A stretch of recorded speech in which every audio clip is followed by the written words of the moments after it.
You're listening to Mad Men Sports, sponsored by Black Button Distilling. At 149 Swan Street, it's a fantastic place to go after a baseball game, after a Sabres game, for a drink. We sure needed one today. Diamond Dave, how are you today, buddy? Monday morning's going to suck after a loss, but I'm good. Life keeps on I haven't had rolling. one of those in a year. I know. Zach, what's going on, buddy?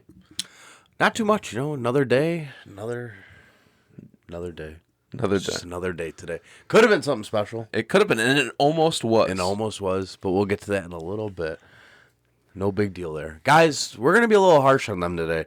We've been very mamby-pamby with them the last couple weeks, and you know why? Because winning cures all. Things might happen, but in the end, winning is all that matters. Today they did not win. The Bills are no longer undefeated. For the first time in the 2019 season or preseason, they lost a game. Yeah. Sad to say, but they lost the game. They're 3-1. The sky isn't totally falling, but we're not going to be easy on them like we have been the last couple weeks. There are some glaring issues that we've looked past over the last 4 weeks at this point that we might have to lay into them a little bit, be a little honest with ourselves. We might need to think about Matt Barkley a little bit more all of a sudden. We got Tennessee Titans coming up next week. Let's just talk about this game. A lot of bright spots tonight, though, too. Yeah, we'll talk on the bright spots, but we're going to be a little hard on them this week. So if you guys are looking for a nice West Coast, relaxed Bills podcast, just come back on Wednesday. Yeah, right? But we're going to give you reasons to stay. I mean, we're not going to just talk out of emotion We're here. not all dark here. We got some positives. That's true. So, Zach, me and you were at the game today. A lot of things went on, let me tell you. There was a wedding. There was a wedding at the game today. Kyle Williams gave a bride away. Yeah, it was like a weird movie sequence. There was a wedding. Kyle Williams was the ordained minister. Jim Kelly was there. Kim Pegula was there. Super Bowl tickets were given out, and then all of a sudden there was this concert at the end of it. It was a very wild halftime. They went on for a long time just Yeah. saying, hey. Yeah, it was a hell of a. Otis Day put on a performance, guys. They'll be divorced in a month. Whoa, hot take. Otis Day or the newlyweds? All of them. Oh my guys! Holy shit. Best of luck to the newlyweds if you listen to us. It's totally possible at this point. Best of luck to you guys, and enjoy the honeymoon at the Super Bowl. Fucking A. Hopefully you don't have to see the Patriots. That's for damn sure. Yeah, Jesus. Let's change the topic. Yes. So, a lot to unravel here. Josh Allen struggled mightily, specifically in the first half. I think at one point he has completed more passes to Patriots defensive players than his own team. I mean, he was like 1 for 8 with 2 interceptions. No bueno. A big game like this, you just hate to see it. I mean, I think that he was just kind of putting too much on himself. He was way too amped for this game. It was just kind of too big for him.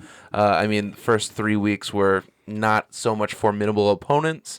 When the Patriots come to town, mistakes have to be at a minimum. Yeah, I'll take this one. Listen, in the first you could tell he was obviously nervous. He was too excited. And I don't really blame him. I blame the coach. The coach should have got him ready. He had to calm him down. He was not calm. He was chucking balls out there. And, it's a tale of two stories because you want him to take chances. You want him to take risks. You want him to go out there and do those things. But he's throwing the ball in triple coverage. He's throwing the ball in areas that receivers can't catch the ball. He's looking for pass interference. And then he's running when he shouldn't be running. The game is a little bigger than him today. It's going to be tough to recover from because he got hurt, which we'll talk about later. You have the argument when the offensive line broke down around him. He didn't have enough time to throw the ball. There was nothing open downfield. I don't know. I didn't see downfield. I don't know what's going on. But I know that he needs to learn to throw the ball away. He needs to stop taking so many risks. Josh Allen did not have a good game today. He came from last week where I said he played his best game as a Bill to today where it might have been his worst game. I don't think last week was his best game as a Bill. He had a couple great games last year. Yeah. That's for sure. But this week was not his day. Every dog has his day. Josh Allen's not that dog today. He got pounded, that's for sure. Listen, I don't know where to go or to even start with this. Josh Allen has to reduce the mistakes, and I talked about it on Wednesday. Like, there's two separate statements here. You fit the ball into the window, and you don't make turnovers. He forced the ball into the window today and created turnovers. I mean, he made the same throw on that first interception that missed an interception in Cincinnati last week. I mean, just wake up, man. Well, for all that, what do you blame? Do you blame him holding the ball too long, not trusting his receivers, or the offensive line around him breaking Listen, down? it's the same thing I've been saying the last couple weeks. This Buffalo Bills team is going to live and die by Josh Allen. He's going to play hero ball, and it's either he wins or he loses. Today, he was not the reason why they were still in the game when it was 16-10. Every time he had the ball, though, you always felt like he could make a play, and that's different than quarterbacks in the past. As soon as he went out, momentum went right down. I can honestly say that today I was nervous every time Josh Allen had the ball. Oh, 1,000%. And I mean, when your bright spot, and Frank Gore played fantastically for a 36-year-old running back. But yeah, I just had no confidence in Josh Allen today. Yeah, and you know what? That sucks because I do trust him. Long term, I trust him. You know, he's brought us back in 3 games. I mean, I guess he's taken care of 3 games. Now, those 3 teams suck. There's no way to like really cut that up. I mean, the Giants are hot now, but that's after a quarterback change. But the Patriots didn't suck. They were 3-0 going into this game. It was battle of 3-0s, top of the AFC East. This is what you play for. You play for a chance to take the division. These are the games you have to win. Exactly. These are the games you have to compete in, and they did compete. But multiple times, Josh Allen just makes a bad pass out of nowhere. Like, listen, the one that, I mean, I didn't watch the TV broadcast, but Dave said that the ref came back and said it was out of bounds, inbounds, right? What was that? What was that calling on With that Zay Jones? The receiver didn't have complete control of the ball, and Zay Jones is the first player to touch the cornerback, and he was out of bounds. So Zay Jones is pushing him around, and he pulled him out of bounds. You're not allowed to do that when you're the first person out of bounds. So Gene Statutor, the ref that they call in from New York, I might have said it wrong, sorry. Statutory? Came back and said after further review that should not have been an interception and it should have been a loss on downs. It's another play that the ref screwed us on, which that's another thing. I'm so sick and tired of every time we lose games like this, we always blame the refs for a play. Just take control of the game. Stop leaving it in the refs' hands. It was a bad throw, bad interception, but you got to make better decisions than that. Something that irritated me, and I'd like to know if it irritates you guys. In the second, we completely abandoned the run game altogether. Yeah, we'll get to that a little bit more in depth. But as you're saying, that interception by Allen. No, because that has everything to do with it. Because Allen, he was dependent on the whole game to throw the ball downfield, make a play downfield. When we were making plays with what we were doing. He was forcing the ball downfield. There were plenty of people open within the just a little bit beyond the marker. Just get the first downs. There was a point where he had Dawson Knox wide open. He chucks the ball, throws the interceptions. Just look down. I mean, I'm not asking him to check down. I'm asking for him to look through his reads and find the open receiver. I'm not asking for a miracle here. We did things this week that we just abandoned all week, all season. We didn't do anything with Isaiah McKenzie. He's your safety blanket down underneath where you do end-around plays and stuff. You didn't do anything. You didn't throw the ball to Yeldon at all in the first half. Second half, you throw it to him in the second half. No, he was non-existent in the first half. He wasn't even on the field. He was on the field to block. He was overthrown in the first half. We can throw it on right now. He didn't. It was the play first at all drive. in He the was first half. overthrown. They didn't use the ball at all to him. The tight ends were non-existent until late in the first half. They just completely didn't use any of the game plan they used all season. Listen, I think Brian Dable is really good at something, and I want to say that before we go into this whole thing. I think Brian Dable is a fantastic scripter. I think he's great all week preparing for a script that is going to beat a defense. They came out in that third quarter out of the halftime, which is, that is their first drive that they script all week, whether they get the ball or not in the first quarter or in the third quarter. That drive out of the halftime was beautiful. The ball didn't touch the ground once. They kept moving it forward. I mean, Josh Allen leaps over, gets the touchdown, the first touchdown against the Patriots all year. Now, like Jake said, we're not going to talk about all the bad things constantly. We do have a ton of great things to say about the Bills, because why wouldn't we? We're Bills fans. But we watch the games. But Josh Allen was able to score the first touchdown against the Patriots this year. He should have had a couple more touchdowns. There's a whole depth of game here. Listen, 16-10. If you would have told me week 1 of this year that we would lose the Patriots 16-10, I'd say, how the hell did we lose to 16-10? Because I would expect this offense to put up points. I don't think the offense did enough today. Now what's saying a compliment to Dable, I backhandedly say, how does he not have more points on the board? That was a bad week from Dable. I mean, the whole offense just looks shuttered. I get it. You're not missing. You don't have Singletary, but he's a rookie. He shouldn't be that much of a point of emphasis on your offense yet. Yeah, and it was just kind of touching back on your coaching. A lot of mismanagement of your assets. I mean, you ran out of timeouts early in the third. Challenges were kind of, they're toss-ups on whether or not they should have been called. A couple that were, definitely there was some kind of weird things going on. We're going to talk about our defense in a little bit as well. They played lights out. It's just really disappointing because you expect the Patriots to put up a ridiculous amount of points against us. We're all used to it. But when we hold the Patriots to 16 points. 9 on offense. 9 on offense. Tom Brady had 149 yards, give or take. That is not something that you see out of Tom Brady. He finished with 3 fantasy points. He looked very mediocre today. He did. The defense, we eliminated Philip Dorsett, Julian Edelman, hurt, yes, and Josh Gordon. And Sony Michel. James White was the only one that was able to move the ball against him, and they just let him kill them. I just can't believe it. And that needs to happen if you're going to have a chance against the fucking Patriots. To not capitalize on the Patriots' mediocrity, it just can't happen. And to the fact that how many turnovers did we have? We had 5 turnovers. The fact that we still hung in that game pisses me off even more so. Credit to the defense, that we really couldn't put up more than fucking 10 points, a touchdown and a field goal. How does that happen? I am the biggest Bills fan. I don't want to sit here and talk shit about the Bills just because they only put 10 points up against a Patriots team who couldn't get anything done on offense. But we have suppressed our feelings through the first 3 weeks. No one in the Buffalo Bills fan base is going to say, hey, we kicked the shit out of teams. That's not going to happen. We got by the skin of our necks. Jets game. Come back. I don't think we should have won that game. The Giants game. We let them come back. Bengals game. Very close. We all know that our defense is elite.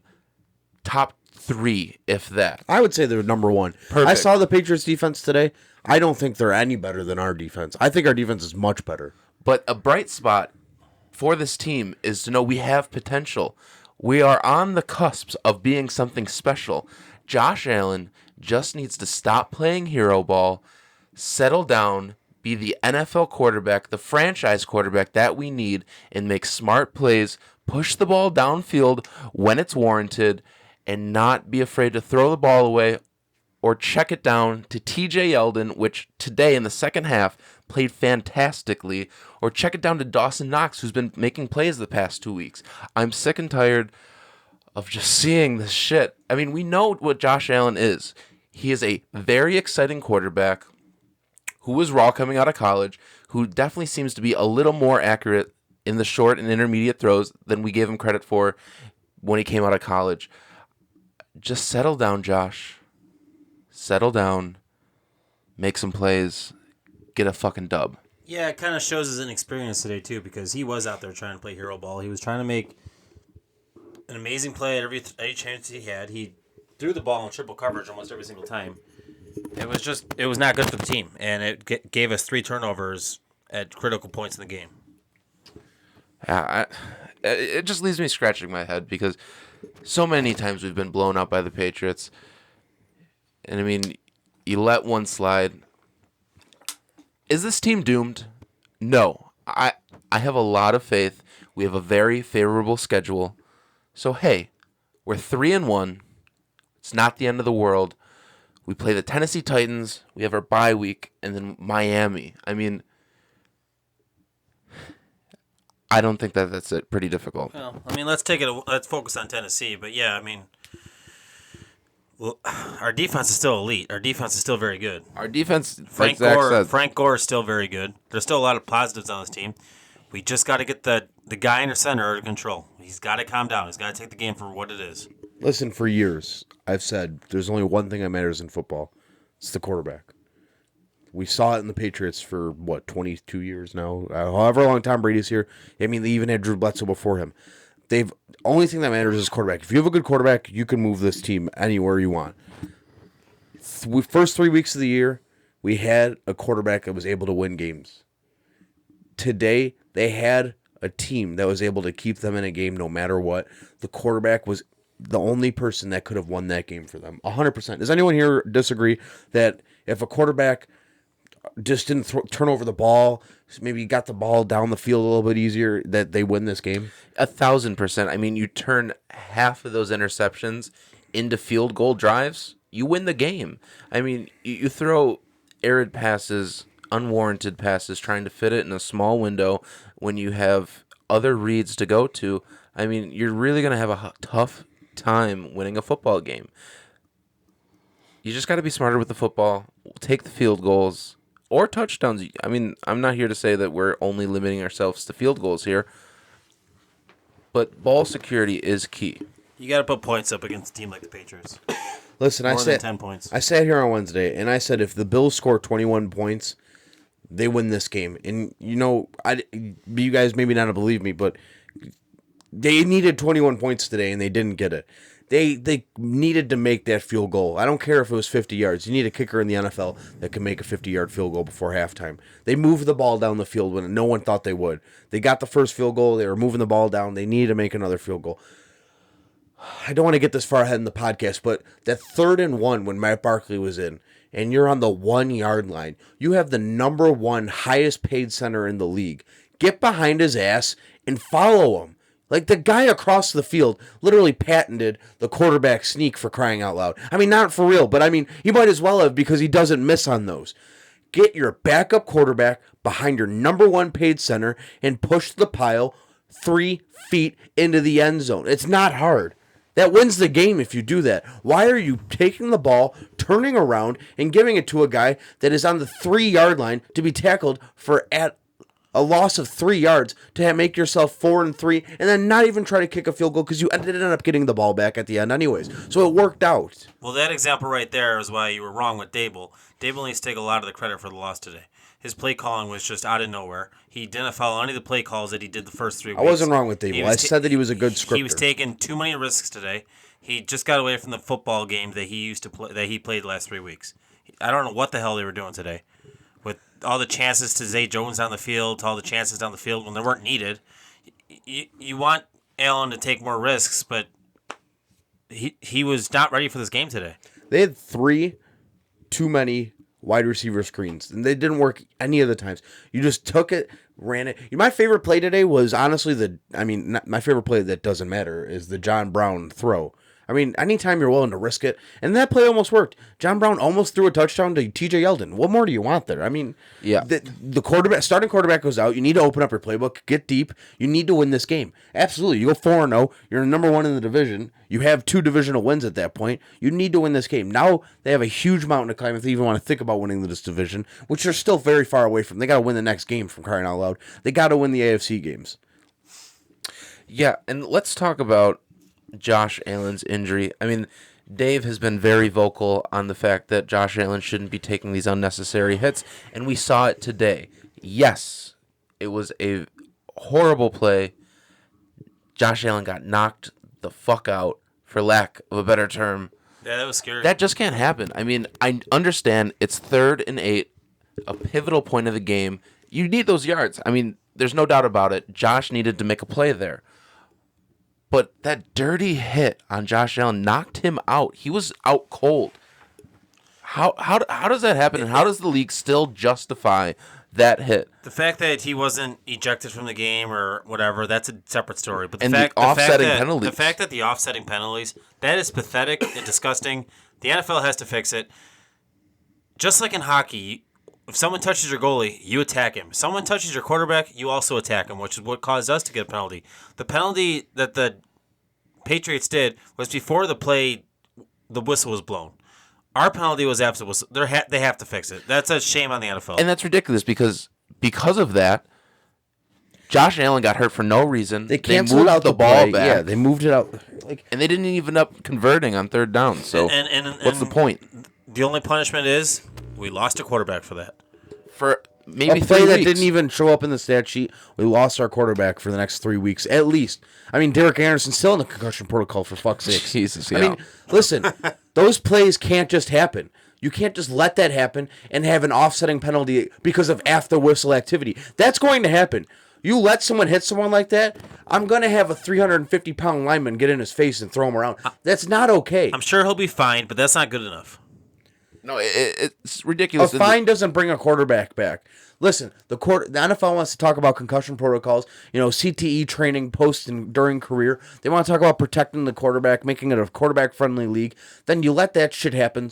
When the game is on the line, it's the fourth quarter, they're down by 6, and you have a quarterback trying to get 8 yards to get the first fucking down, to just move the team into the plus territory of the field. And you let him get decked like that, and then you push the fucking team backwards, which literally slaps the pee-pee of the fucking quarterback for trying to run there. And sorry for saying pee-pee, but I don't want to say pee-pee and poo-poo. I mean, the fuck, right? I mean, what the fuck? Yeah, after the game, Micah Hyde came out in the media and said if that was opposite teams and they hit number 12, if they hit number 12, they'd be taken out of the game, and that's 100% true. Yeah, Some of these rules are in place because of Tom Brady. And I agree 100%. I mean, if Tom Brady gets touched, I said pee-pee. pee-pee. If Tom Brady gets touched, they're throwing that flag. I mean, it doesn't have to be anything. And for Josh Allen to take those hits, I mean, you saw it with Cam Newton. Cam Newton got knocked around for years. And dude's fucking Begging done. for a call. He begs for a call. And that's also partly on the Bills. They have to stop letting Josh Allen get hit so much. I don't know if it's a sliding issue or design plays like that. I mean, he should not be getting hit like this. I mean, this one was situational. I mean, like this Zach said, particular one was, yes. 3rd and 8, a pivotal point in the game. You got to convert. You got to score those points. And he did. And he did. But, I mean, I definitely agree to your point. He definitely needs to be more conservative with the ball. I mean, his rookie year, hurdles over guys, stiff-arming, shaking them out of their fucking boots. We know what Josh Allen can do. We don't need to see it consistently. Who the fuck hits someone like that? That's ridiculous. And the fact that the NFL justified that hit is fucking ridiculous. How that play was dirty as fuck. Listen, the Bills don't have a quarterback now.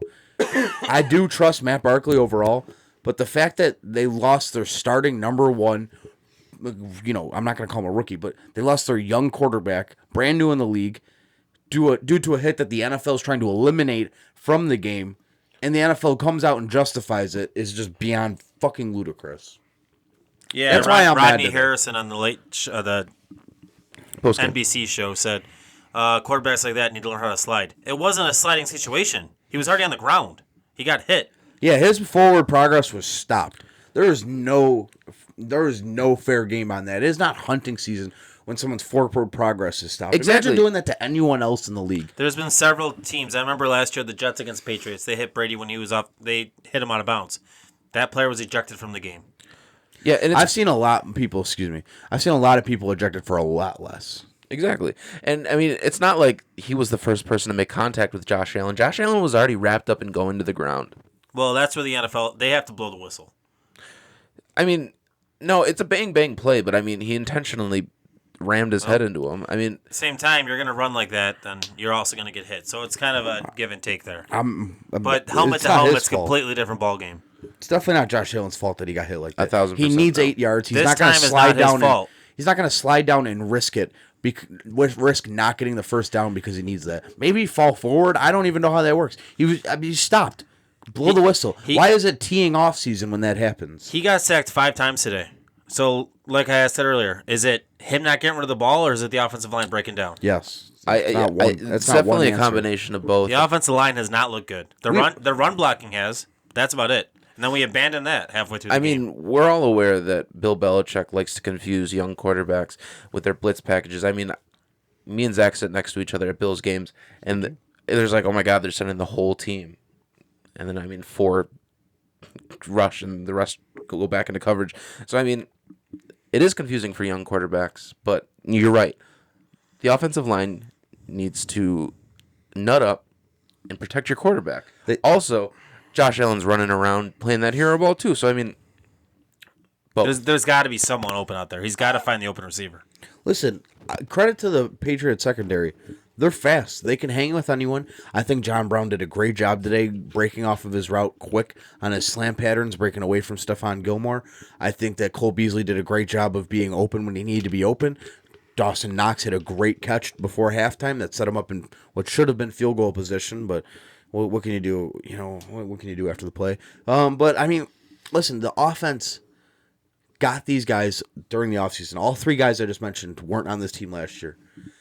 One guy that was on the team last year that just, I mean, who shouldn't be on the team by next week, Zay Jones had a terrible game today. I mean, play after play, he just misses on making an opportunity to make something of something. Listen, he's a second-round pick, and if the only reason he's on this team is because they drafted him as a second-round pick, then they need to evaluate their culture, because there's a guy that I know, this is a little bit of fan service, and I don't mean it to be. Duke Williams is literally a Wednesday highlight reel during practices because, you know, someone else posts a picture or, you know, a video of him making a great play on the starting defense. Give this guy a chance if Zay Jones is going to come in and fuck everything up constantly. I mean, there's that touchdown that Matt Barkley threw to him, which wasn't a touchdown, was within his fingertips. You have to catch that. And listen, I think the defender was there a little early, which this is going to be a whole, we'll talk about that later after the whole ref thing. But Zay Jones needs to be able to make plays. They didn't activate Robert Foster today. That right there, I think if you swap out Foster for Zay Jones, I think you have a whole different ball game. You have a guy that's faster than every defensive back on the Patriots defense, and that you can fucking throw the ball to, get it over to him. And how about the second interception by Josh Allen when he underthrew Zay Jones and the guy picked it off right under him? How is Zay Jones 5 yards away from that, walking away? It wasn't like he was 5 yards underthrown. He was on the route line and then he backed away 5 yards. He didn't even go to attack the ball. What's the point of having a wide receiver out there? It's not going to go get the ball and high point it. Well, why is Zay Jones your deep threat receiver right now? Then if he can't be that, then he can't be on the team. Well, and I've said that before the season started. Zay Jones is garbage. I agree. I never said otherwise. I told you that John Brown wasn't, and he's been a stud. Cole Beasley's been a stud. You hate to see it, folks.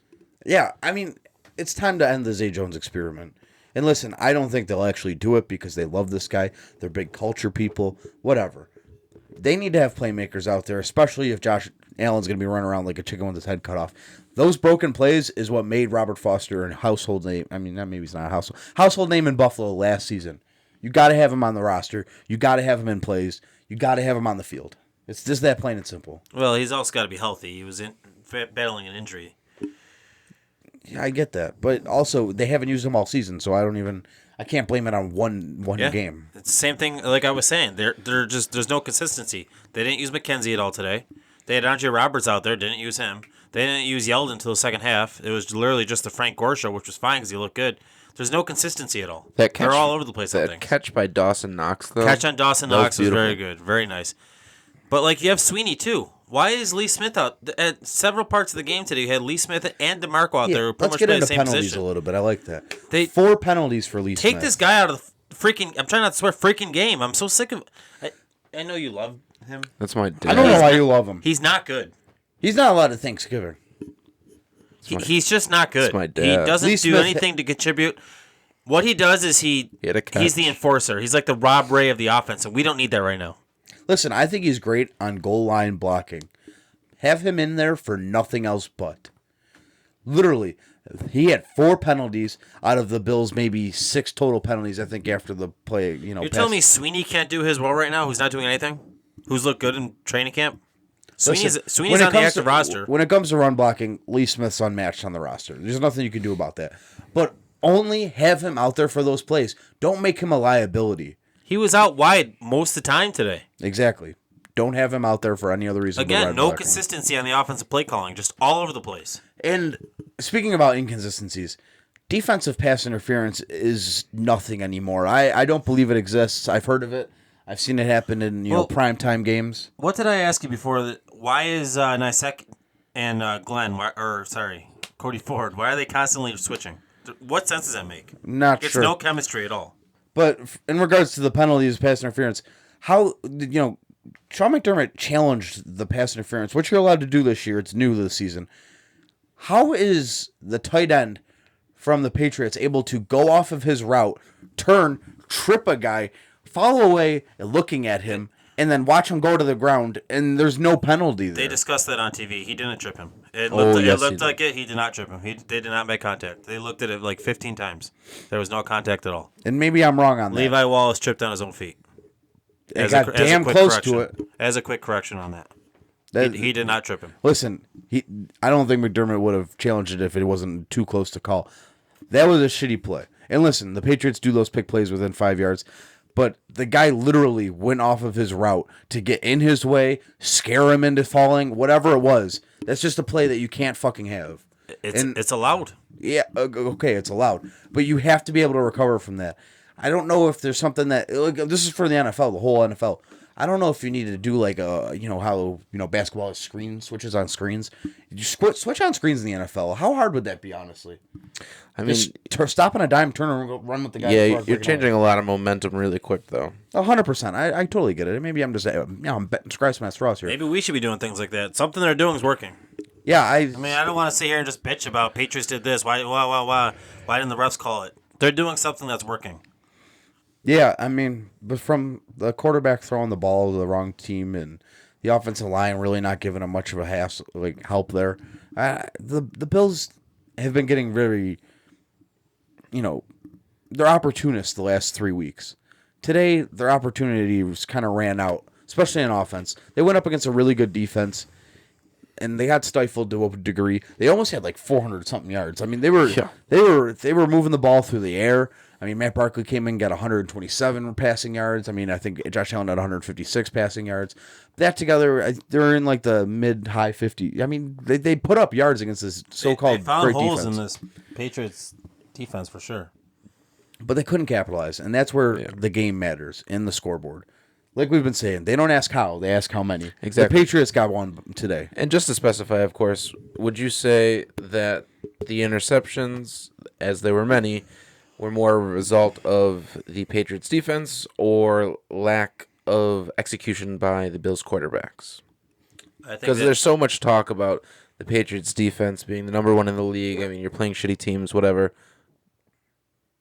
But who are you giving credit to? I think that was Allen trying to be bigger than the game. He was trying to make things happen that just weren't going to happen. Yeah, Allen had a lot of nerves today. There was no digging and ducking. There was no checking down. It was just always go deep, go deep, go deep. And he never corrected from it. He just constantly did it. I don't remember Barkley's interception because it was a tip ball. Yeah, I mean, right at the end. It probably wasn't Barkley's fault. And it hung. At that point, you're just trying to make a play. Yeah. But I would say that's probably on Allen. I don't know what Zach wants to say, but I would blame Allen for that. We can talk about defense. The defense is legit, man. Major bright spot. I mean, you have holy shit. Super Bowl MVP Julian Edelman extinct. Him, Gordon. I mean, they held everyone in check, like we mentioned. This defense is legit. I would like a little bit more of a pass rush. I know Dave's begging for a pass rush. I don't disagree. I think you need to get to the quarterback, especially if the quarterback's named Tom Brady. You need to put him down. I think they did enough to kind of change his passing motions. He looked pretty, subpar today. I mean, you just got to get after these guys. I don't think they'll be able to get away with it next week against Marcus Mariota. I think they need to sack him, and I think they do have many opportunities to sack him. I think the Patriots or the Bills' defense today against the Patriots looked legitimate, and I think it's time that around the league they respect them instead of saying that the Patriots are better than them. I started off this podcast saying this defense is way better than the Patriots. I still think that 35 minutes later. I would say that's the Bills' top offseason need is a true pass rusher. That being said, I would say it's Edmonds' best game as a Bill. He had a lot of great stops back there. His run defense was great. Levi Wallace looked good for that one mess up he had on Gordon. Other than that, Levi Wallace looked good. Micah Hyde had a beautiful interception that Brady just made a really bad decision on. Defense looked great. Obviously, the pass rush, we needed a pass rush today. It's hard when Brady just has 3 seconds to get rid of the ball every single time, but there's no complaints about the defense right now. The run defense looked good. The defensive backfield's good as always. And even Starla Tule got a tackle for a loss. Tackle for a loss. You love to see that one. Now, Dave, let me pose a question to you. The Bills under a lot of pressure today? Yes. Do you know how diamonds are made? Pressure, baby. Diamond Dave's Diamond in the Rough. You know, it's sponsored by Prima Pizza. They weren't open today, but they are open 6 days a week on West Chippewa and Pearl. They got amazing lunch specials. Chicken finger pizza, white pizza, as you know, strombolis, subs. Stromboli. You want it, you got it. Prima Pizza. My good friend Diamond Dave, hand on the back. His second time getting it. What do you guys think of Frank Gore becoming the 4th all-time rushing running back in the league? I know. 15,000 yards, which came on a 42-yard run. My only problem with it is the Bills didn't continue giving him the ball. Other than that, he was the best player on the entire field today, Bills and Pats. He was unstoppable. He looked like he was 25 to. Yeah, I want to see him do this for another couple of years. I think he could. He doesn't look like he could be stopped. It's just very disappointing that the Bills got away from him today because he could have just kept driving him down. He doesn't get negative yards. Every run he has is positive. It's amazing. And he can catch the ball. It's a shame the Bills didn't continue to use him today. I feel like it would be a different story right now. Yeah, I usually am a big pass guy, but I think with how good the defensive backs for the Patriots were today and every day apparently, which I'm still not convinced that the defense played against a bunch of good offenses yet. No. I think Frank Gore should have kept getting the ball. They should have kept feeding him, especially when Allen went out. You know, kind of kill the clock, move the ball. Every time he touched it, even on his worst runs, they were 1 to 2 yards. I mean, just give the guy that can score the ball. He's a power guy. He looks like he's 25. He goes forward. Like I said last week, that's the difference between why he's on the roster and McCoy isn't. He doesn't do anything else but go forward. That's what matters. Congratulations on your second Diamond in the Rough, Frank Gore. Nice work, Frank Gore. Presented by Prima Pizza Pasta, excuse me.